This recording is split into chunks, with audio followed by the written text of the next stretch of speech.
જીવન એકદમ અનિશ્ચિત છે. 1 સેકન્ડ પછી પણ શું થવાનું છે ને એ આપણને ખ્યાલ ન હોય.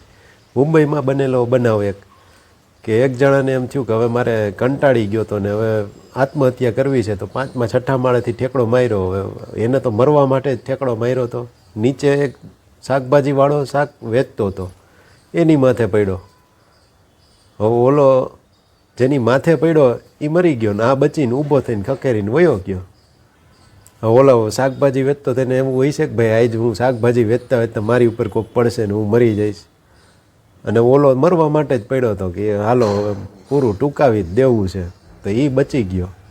એટલે પ્રકૃતિ આવી રીતે ઘણી વખત એવી પરિસ્થિતિનું નિર્માણ કરતી હોય કે જ્યાં આપણને વિચારવામાં અથવા તો આપણી વિચારથી બિયોન્ડ લેવલે જઈને ઘટનાઓ ઘટતી હોય. એમાંની આ એક ઘટના. એ ધારે કે આને બચાવવો છે તો ગમે એવી હાલતમાં બચાવી લે ને એમ ધારે કે ભાઈ આને લઈ જ લેવો છે તો ગમે એટલા સેફ હોય ત્યાંથી લઈ લે.